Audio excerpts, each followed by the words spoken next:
This is probably going to be shorter than you'd like, but I think the most important thing that I have contributed to the field of child and adolescent psychiatry is a hard-headed view about data, pharmacological data, that the questions of reliability and validity and clinical relevance.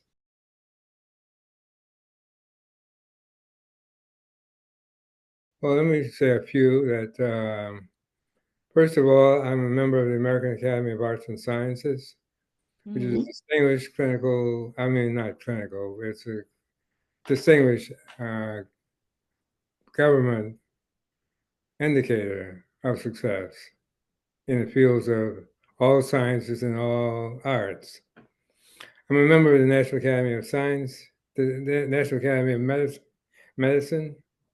I've been at the Academy, the American Academy, since 1993, and at the National Academy of Medicine since 1994, 95. I can't remember right now. The other thing that stands out is I got a doctorate degree, honorary doctorate from Northwestern. 1997, I received the honorary doctorate of science from Northwestern University at a ceremony that was had me sitting next to Bill Cosby.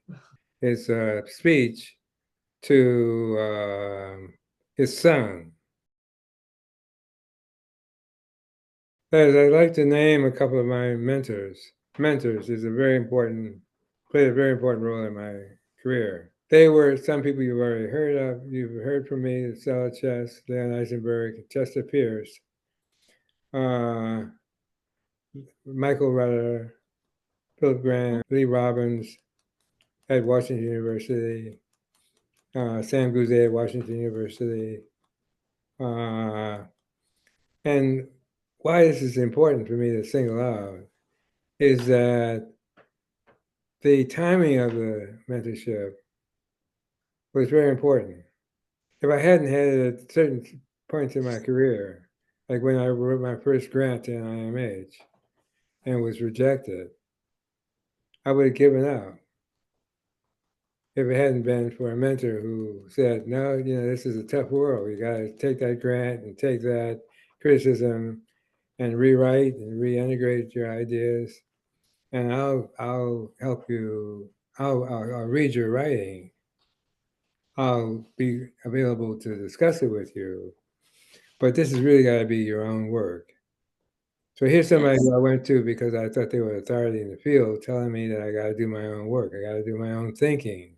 Well, it was Leon and Mike Rutter, and Lee Robbins is a great sociologist from Washington University who did a study on delinquency. Who else? I think that's pretty much the list.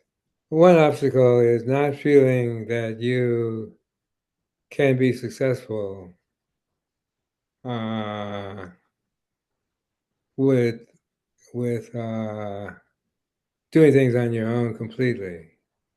I mean, that you have to take responsibility for your own ideas and be articulate in conveying them. But the Charles Street Jail had taught me the fact that your advocates can fail you. They can leave you in the cold. And so being prepared for that, as well as for the opposite of that, is something that I've encountered many times in my career. That there's some people who would drag you down and disregard you and not respect you. There's a very important issue as to whether or not how you respond.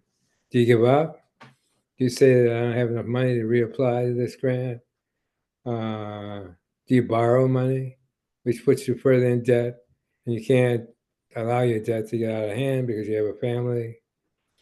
All those kinds of things require rigorous individual attention.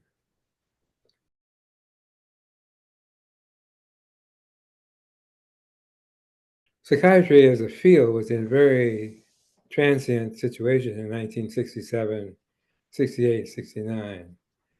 That maybe half American psychiatrists were dynamically oriented, and many of those were psychoanalytically trained, and the other half I'm just using these numbers. I don't know if they're correct or not, but in my environment, they're roughly the same. That the same number of psychiatrists were using drugs, often drugs that were pretty nasty, Thorazine and others, Ritalin, for example.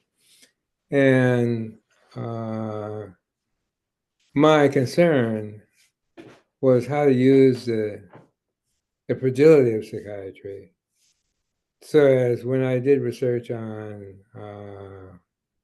the brain, for example, or in critical social situations, that I was bringing forth to the table brain science as well as social science, way through a data set to an answer to the important question I was trying to answer. And so this braiding together of biology and sociology and psychology is a very delicate process, and it has to be done in a very even-handed way. And the guy who kept reinforcing that thinking in me was Leon Eisenberg.